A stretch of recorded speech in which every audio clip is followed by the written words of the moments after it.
C'est Christophe Beck qui me chope sur Facebook et qui me demande si ça m'intéresserait de me joindre à lui pour recréer Bob Moran.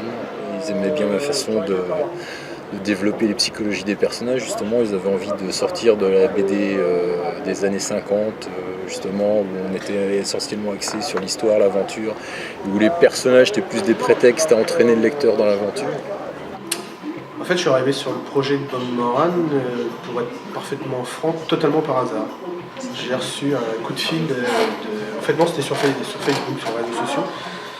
Luc me dit est-ce que ça te plairait qu'on travaille tous les deux? On vient de me proposer un projet qui commence par B et M.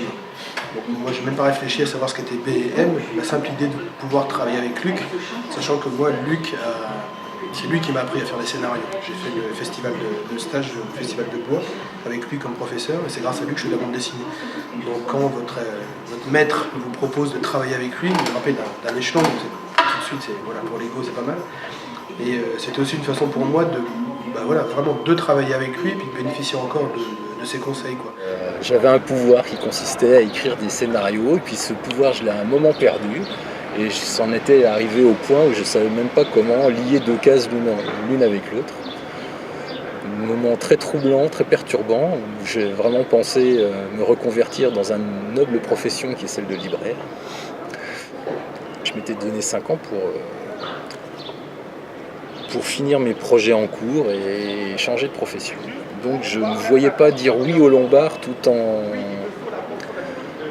en n'ayant pas pour m'accompagner quelqu'un qui serait là depuis le début, qui aurait vu justement philosophiquement comment tout cela avait été abordé et qui pourrait ensuite reprendre le flambeau en ayant vraiment participé à la création du nouveau Bob Moran.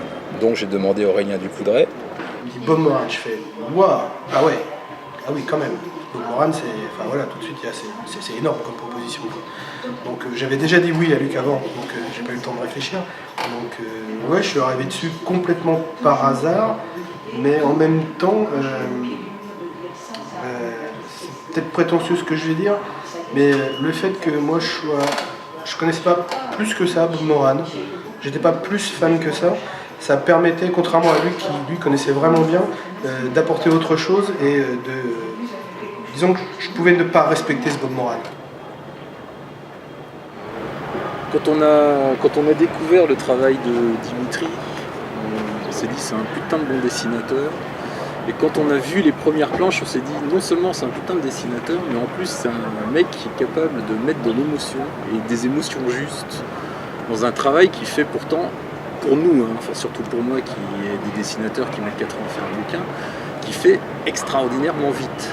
En fait, c'est donc l'éditeur qui me connaît bien et qui est malin, savait, je pense qu'il avait pressenti que le scénario me plairait, donc moi j'étais réticent, il m'a dit bah écoute, je t'envoie la note d'intention, tu lis et tu me donnes ton avis, et moi en fait c'est ça que j'ai reçu, c'est la note d'intention.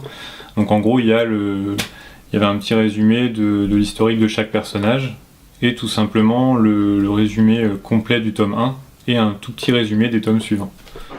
Il y a une scène d'action sur laquelle j'ai maudit Luc parce que noir sur blanc, c'était vraiment, j'arrivais pas du tout à la comprendre et ça me semblait être un peu un fantasme de scénariste sur le papier. Il faut faire plein de trucs, oui, avec Tania. Non, avec Missy Langlang. Langlang. Ça me semblait être un truc en une case. Elle voit des photos. Elle fait ça. Et je me dis oui, on voit qu'il est scénariste, vas-y dessine-le quoi. Donc je l'ai un peu mal pris. Et en fait, en faisant le découpage, je me suis rendu compte que c'était pas si mal pensé au final. C'était pas, là je compare pas au Bob Moran original, mais ce qu'on me proposait, c'était pas une bête série d'aventures. C'était une série d'aventures dans laquelle la psychologie des personnages était vraiment travaillée de manière intéressante.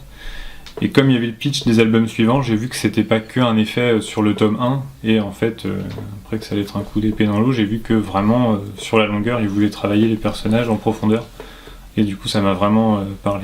Et voilà, on ne peut pas rêver mieux quand l'éditeur vous dit, on vous confie le personnage, prenez-en soin, ne l'abîmez pas trop, mais éprouvez-le un petit peu, quoi. Vous pouvez lui rentrer un petit peu dedans, dans votre morale. Donc, en même temps, ça nous a responsabilisés, parce qu'en nous disant ça, avec Luc, on est allé chercher tout de suite un petit peu dans le passé des anciens albums et un petit peu dans tous les autres personnages, les choses sur lesquelles on pouvait absolument pas changer des personnages. Et ça nous donnait une latitude pour voir un petit peu les petites choses qu'on pouvait rajouter, la façon de dévier les choses, etc.